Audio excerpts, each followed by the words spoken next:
Okay, we have our last presenter. This is Rosendahl, and he's a PhD student at the Technical University of Darmstadt, and his focus is, in general is on fracture mechanics, and that's what his talk's going to be about. And before I let him start talking, I want to mention that he was nominated for the Young Snow Professionals.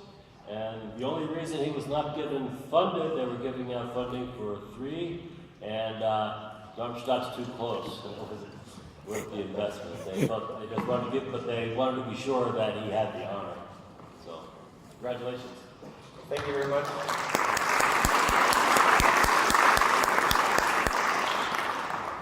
Thank you very much, Ed, for your kind introduction. We heard a lot about the stability of snowpacks this morning. And I have one particular aspect of the snowpack stability that I would like to focus this talk on, and that's the assumption of initial defects that we may or may not have to make in a weak layer for a slab avalanche to release. And before I get to this, because we're new to this field, I would like to introduce myself and the co-workers a little bit. We've already heard I am a PhD student in fracture mechanics. This is a joint work with Vera, who wrote her bachelor thesis on this topic, and then Philip Weißgraeber, who's a research engineer at Bosch dealing with fracture mechanics applications in the industry, and here's here in the audience too, and some of you have maybe already spoken to. So, we're engineers, and as engineers, what we do is modeling. Question is, why do we need models in the first place? Well, our view is that models can actually improve our insight, our knowledge of the processes at work for the problems that we're looking at. And one example is the boom sound that we sometimes hear in our avalanche problem. So if we think about avalanche release just as a shear problem, we cannot explain this. But if we add the collapse of the weak layer to our model understanding, we're able to explain where these boom sounds come from. And that's one important aspect why modeling is necessary and how modeling has improved our understanding already. So in our view, in the future, we will need models, we will need good models.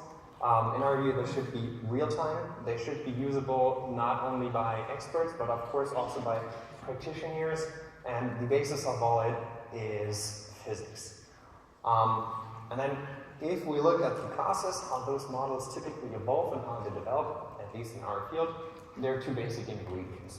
One thing is the model of our system, of the system response. We typically start very basic, we start linear elastic, and if needed, we can refine this model further. But what's important, we always want the minimum complexity that's needed. And then we want to feed the output that we get from this model into our second ingredient, and that's a failure model. And that's, of course, an appropriate failure criterion for the process that we're looking at. And this failure criterion will then give us a prediction of some quantity of interest, which we then can compare against our observations in reality. Now, if our observations and the prediction don't agree right away, we have 2 things that we can do. One is refine the model, go up in the pyramid. That's often done, that's the common path to take. But something that's very often overlooked and that we want to focus our work on a little bit is the fracture criterion, the crack initiation criterion that we put to work in our avalanche model. But we also have a little bit to add to the modeling part, so let's start with this just real quick. We heard this morning a lot about the weak layer, and that's important in the fracture process for avalanche release. So we need to include this in our model. And in order to do so, we model the slab resting on the weak layer as a shear deformable beam, which rests on an elastic foundation. So the weak layer is considered as a set of smeared springs, infinite set of smeared springs, with a compressive and a shear stiffness. And if we do this, we get a set of differential equations which we can find closed form and analytical solutions for, and this is an example of the vertical deflection of our slab. Now, we don't only get closed form analytical solutions for the deformations, but also for weak layer stresses and also for the energy release rates of cracks within our weak layer. And that we get for different situations that we can assemble here, for example, a propagation saw test type setup or a skier with or without crack on our slab. To have a look a little bit on how good this modeling strategy is, here you see the comparison of stresses in the weak layer, compressive stresses, and shear stresses. The dots are a finite element model, and in blue you see the present model, and the agreement is really good for this modeling strategy. Now, we not only looked at something computational like this, but we also took some real-world data. We have 93 PST experiments that were kindly provided by Alec and Jean for this work. And what we did with those is we used the critical crack length that was measured in the experiments, and from that used a finite element model to compute the fracture toughness of the weak layer, and then compared it against the fracture toughnesses that our models, different kinds of models, would predict. And what we see is that Hayali's original version of the Anticrack model, which does not consider the weak layer, it only considers the bending of the slab resting on the weak layer, predicts a pretty constant fracture toughness here, but there's actually quite a big change in the fracture toughness. And if we incorporate the effect of the weak layer with the present model, we're actually able to reproduce this trend of the increasing fracture toughness here. Now, there's a second point that we need to address here, which we learned in discussion with everyone at this conference, and that's the magnitude of the fracture toughness that we measure here. If we think about solid ice, the tensile fracture toughness of solid ice might be somewhere around 3 joules per square meter here, and this seems very high for a weak layer. But one thing that we have to keep in mind, that what we compute here is a compressive fracture toughness. And then we looked in literature a little bit how that compares to other engineering materials, and we actually found an example of a glass foam where the compressive fracture toughness is about 1 order of magnitude larger than the one in tension. So if you convert this to ice, and we're at about 3 joules per square meter for ice in tension, then we would end up somewhere at 30 or above in compression. And then our largest outliers are somewhere at 20, so this seems fairly reasonable in that regard. And then with that, I would like to wrap up the modeling part. I would like to jump to the failure criterion part. Now, if we look at the fracture process in slab avalanche release that we're kind of agreed on this understanding nowadays, there's crack initiation triggered by, for example, a skier. This crack may or may not propagate and eventually lead to slab failure, and then the slab can slide, and that's our slab avalanche release. Now, the nice thing about the model that I presented is that it actually provides quantities that we need to describe the first 3 steps in this failure process. So we can use this model to feed a unified failure criterion which describes everything from crack initiation through propagation to slab fracture in the end, and then what we get is a critical load and the size of the avalanche that we release from this model. Before we look at how we actually do this, there's one thing that is very important to point out, and that is that strength and toughness are 2 independent material parameters, and we cannot compute one from the other. To illustrate this a little bit, we look at 2 kind of limit cases of our problem. So one thing is a homogeneous stress strait. The shear frame case is not an ideal example for that. We have some stress concentrations here, but it's the best thing we could come up with. Imagine stresses are homogeneous, then the problem is a question of strength of materials. So are stresses greater than a strength? If yes, the material will fail. The other limit case is crack propagation. So if I already have a crack in my structure, I can determine whether this crack grows or not, depending on the fracture toughness. So if the energy release rate when the crack would grow is greater than the fracture toughness, the crack does actually grow. And any time in between, I already have a sharp crack and I have homogeneous stresses. So anytime there's a stress gradient, for example, as introduced by a skier in a slab, we have a mixture of both. It's a question of both strength and toughness, and again, those are independent. We cannot compute one from the other or vice versa. So the way we do this is we use the so-called coupled stress and energy criterion. It's a pretty modern fraction mechanics criterion. It was developed around 2002, but it's really established now in fraction mechanics. And as I said, our model provides all the input that we need for this coupled criterion. We have the stresses and the energy release rate. And then there are two sides of this criterion. One side is the strength criterion, the stress criterion. So the question here is our weak layer overloaded in terms of stress? And yes, that's the case, somewhere below our sphere, in a narrow range around our sphere where the stress concentration is highest. And then I have the second side of the problem, that's the fracture mechanics condition, which says cracks can only appear, can only nucleate if there's enough energy for new surfaces to form. And that means there's a certain minimum size of a crack that must appear so that enough energy is released during the formation of this crack. And maybe some of you already get a feeling for where this is going. The stress criterion says there's a certain range under the sphere. It's a maximum length that the crack can have. Our energy criterion says there's a minimum length that the crack can have. So the loading where these two agree on one crack length, that's actually the crack length that we will see in our snowpack. So the flaw, the crack that appears in this model is the direct outcome of the model, and we don't have to assume anything. We have two outputs, that's the crack initiation size and the critical load, and we have two inputs, and those are fundamental physical quantities, strength and toughness. And to illustrate a little bit what we can do with this criterion, I brought this example where we look at the change of the additional load that we can apply on the snowpack when we change the height of the slab that's resting on a weak layer. Let's look at the flat terrain first at the 0 degree slope angle. Of course, if there's no slab on top of a weak layer, we cannot apply any extra load, but as the slab becomes thicker, the load by a skier is distributed more and more evenly over the weak layer, so the additional load that we can apply on the slab increases. But it only increases until a point where the slab itself becomes so heavy that the stress introduced by the weight of the slab is so strong that the extra load has to decrease again on this branch of the curve.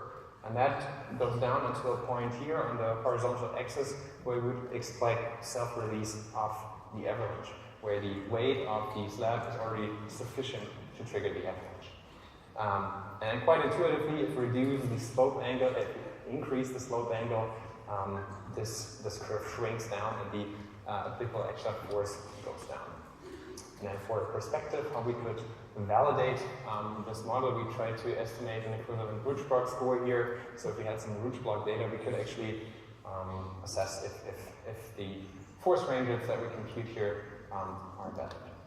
So to wrap this up, what do we have? We have an accurate mechanical model of the snowpack considering the weak layer. We have a physical explanation for crack initiation in the weak layer. We don't have to assume initial cracks. We only need physical, basic, fundamental quantities. We have a unified criterion, which allows us to model initiation and propagation.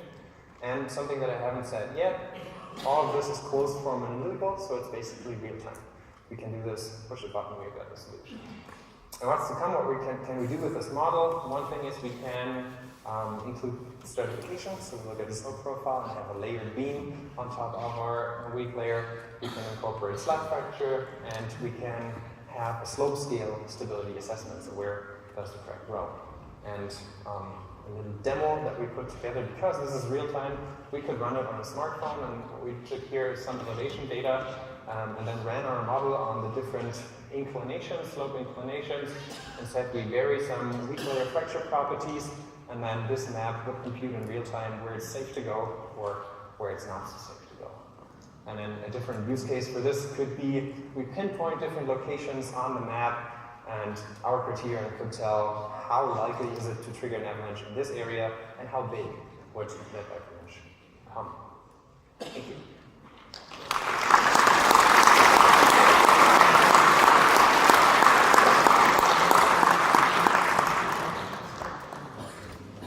I want to thank you for that. A great talk. I think it's really moving things forward. Ben? Thank you, Philip. It was very interesting. You show these animations there of avalanches or weak spots, and you also talk about the avalanche size. How are you going to compute the avalanche size? What we do is we take the crack initiation at one point. That's the first part of the criterion. Once the crack is initiated, we have the fracture mechanics part of the criterion, which is then only at play because we have a crack.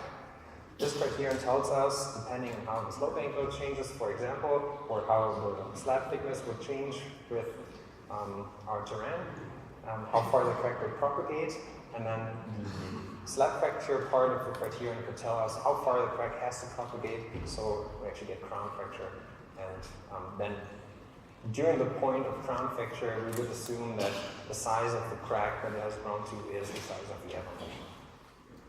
So in the end, to make these maps, you actually need a real-time distribution of snow properties like the slab depth and the weak layer strength, the weak layer toughness over the terrain. Yes, that's correct.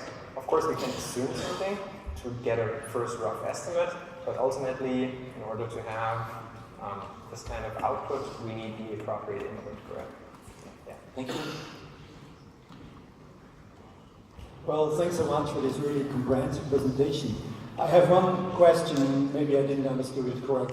It's about the initial failure, and how does that work if you have an actual avalanche, if you don't have a skier? Because with the skier, I understand that you have some localized load and you will get some specific size. But how does that cure with, in the case of an actual avalanche, where you have loading over the whole slope? When I have self-release, so only the weight of the slab, I basically have one of the limit cases of this criterion. Because we have homogeneous stresses in the weak layer then, the whole criterion reverts to a pure stress criterion. So basically a stability index as you use it already today.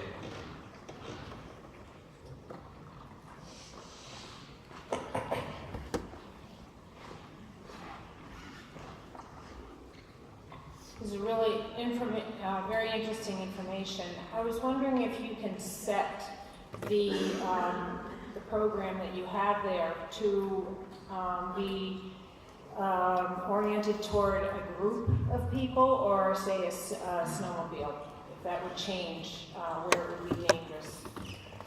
That's something which could be included in some slider here, where you say, I'm a single skier, I'm a group of ski tours, I'm a snowmobiler, and then you basically have a slider for your weight estimation or something, and then the coloring of the map could change here, yeah.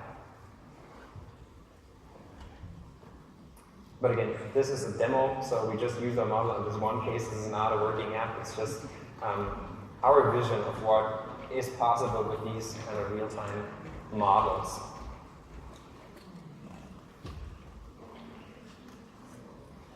Any more questions for Philippe? So I want to thank, sorry. Did you include the rate sensitivity of snow? In other words, the response to the quasi-static load and the dynamic load are quite different? We have not done that yet.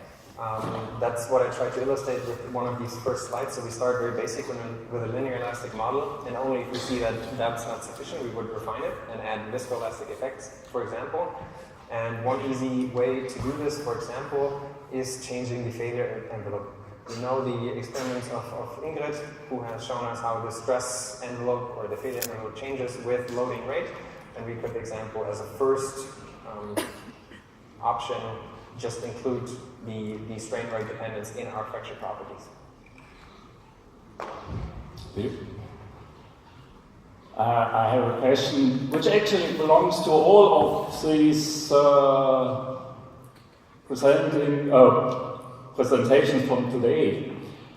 As a practitioner in hazard mapping, is the question, how can we use this kind of model to get the initial conditions for our worst case scenarios for avalanche modeling and hazard mapping? So we have now a lot of ingredients, see how avalanches fail, and we need the return period and the probability of an actual avalanche release, and finally the size of that. So how far have we come to use these models to get to these numbers? Thank you for this question. It's a difficult question to answer. I believe with fracture mechanics, we can add one piece in the puzzle here, because fracture mechanics would actually tell us how far such a crack can propagate in a certain snow cover. The problem I see for this model is the input data. So I can only get a good estimate of a release area if I know pretty well how my snowpack is spatially distributed, basically, to get a good estimate of where the crack grows. Yeah, so we could think about some kind of probabilistic approach. Would that be possible in your model? That's possible for sure, because it evaluates very fast. We can do all kinds of sensitivity analysis and do some probabilistic approach for sure. Yeah.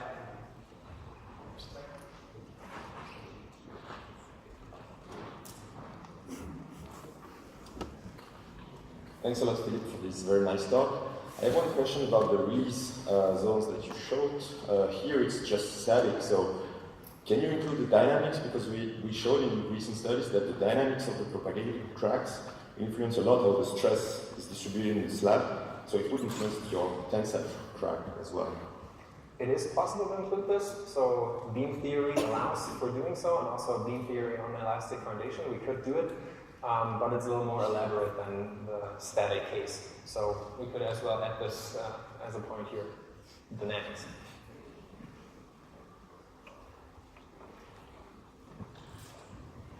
Okay, any more questions?